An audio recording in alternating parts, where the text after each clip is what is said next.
Hey, good evening, everyone. Good evening. It is Thursday, golly, Thursday, July 11, 2019. Flyaways are everywhere. It's time for a haircut.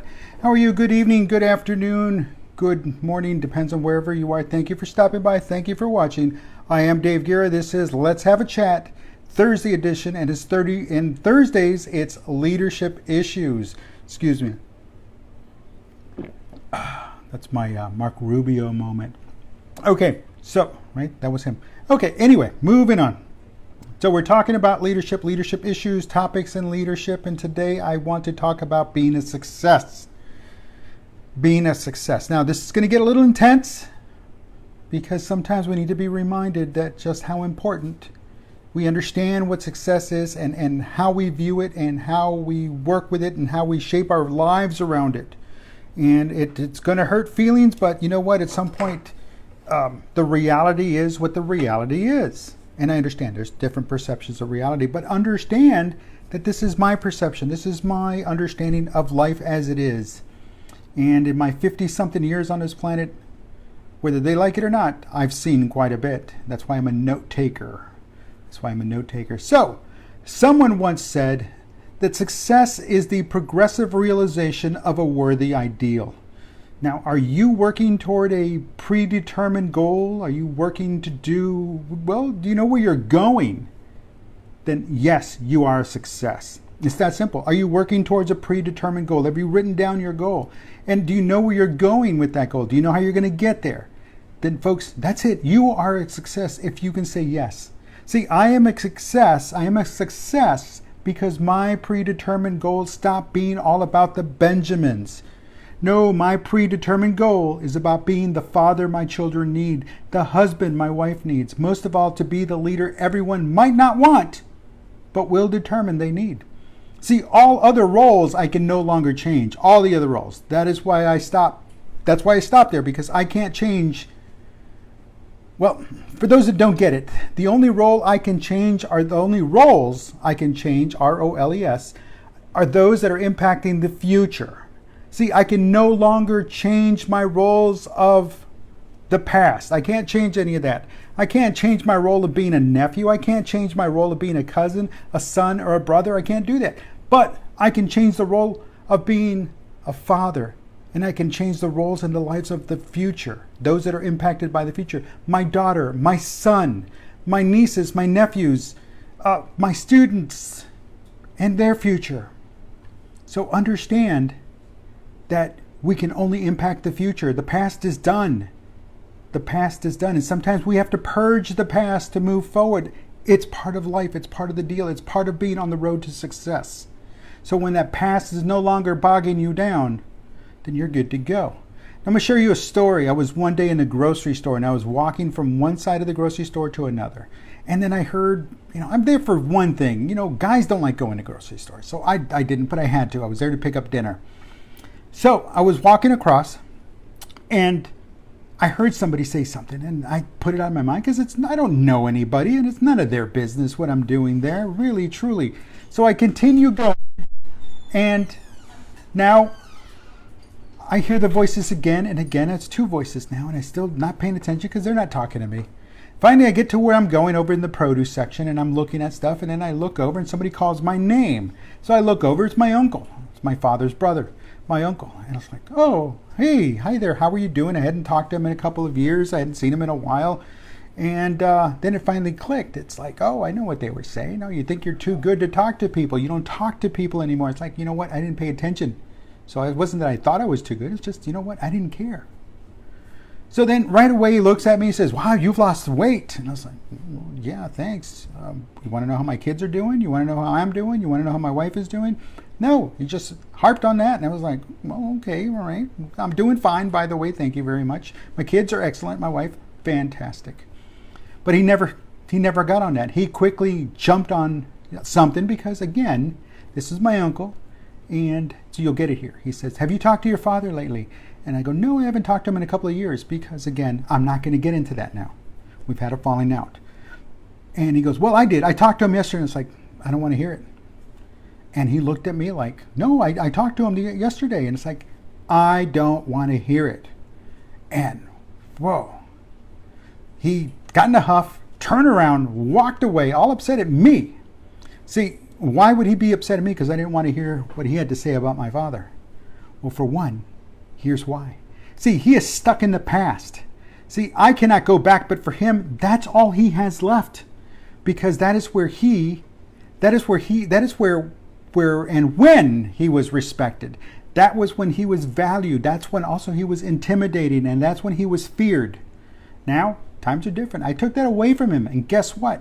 If he ever saw me since, or him or his wife ever saw me ever since, that was the second voice, they've made absolutely certain that they kept their mouth shut.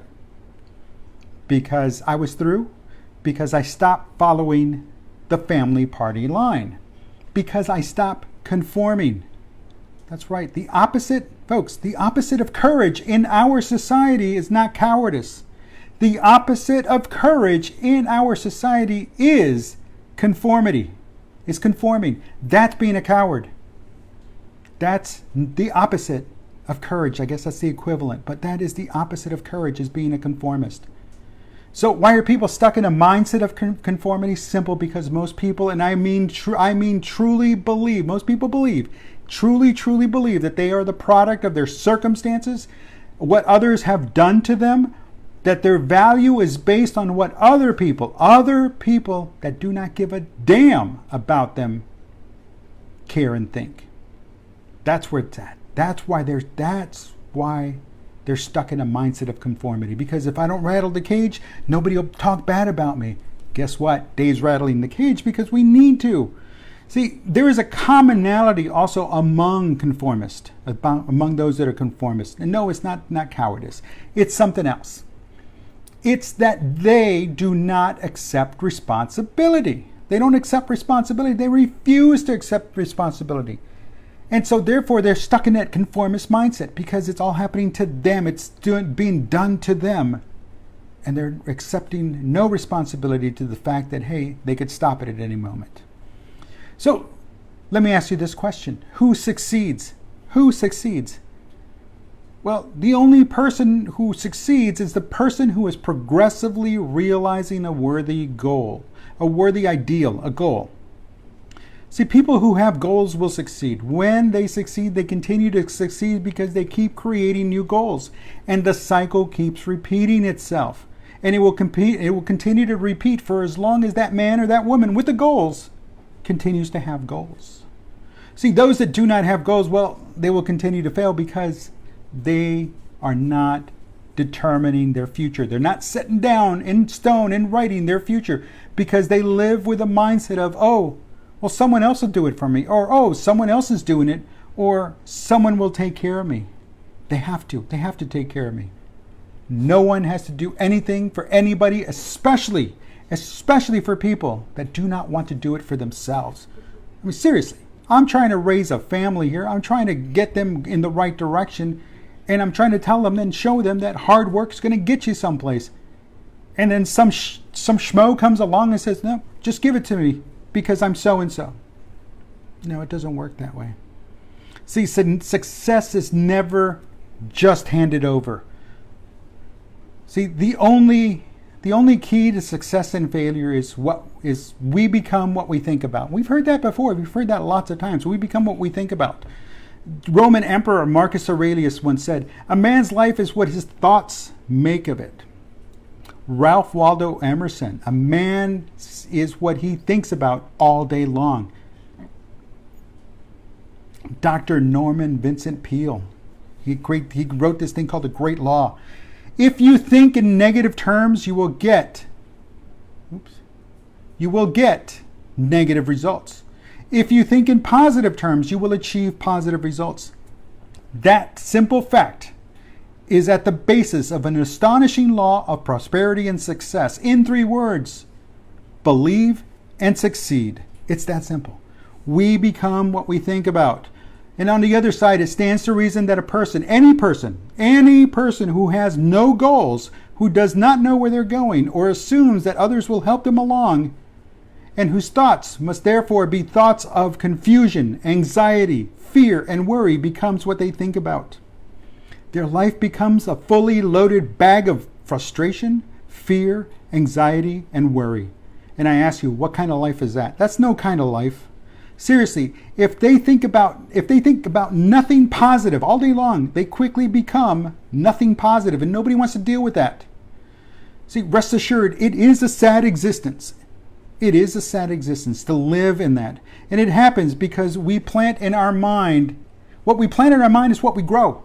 We plant fear, anxiety, negativity, and then we are promptly, aptly, and richly rewarded with fear, anxiety, and negativity.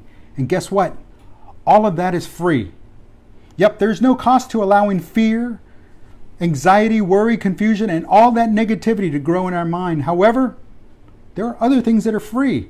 And yet far too many people put far too little value on something that is free. Negativity is free, but everybody loves that. Everybody loves it. But guess what else is free? Positivity is free. See, and people will shun, they'll make fun of it, they'll attempt to knock down positivity, while at the same time freely, wantonly showering themselves in all that negativity they can carry. Oh, they love pouring all that misery down on themselves. And why? Because again, conformity. Everyone they know is miserable. Everyone they know that is miserable talks bad about those that are trying to make it happen. I promise you that's what's happening. Say no, it's happening. Trust me. Of course, no one wants to be the butt of the jokes. So guess what they do? They don't want to be made fun of. So guess what?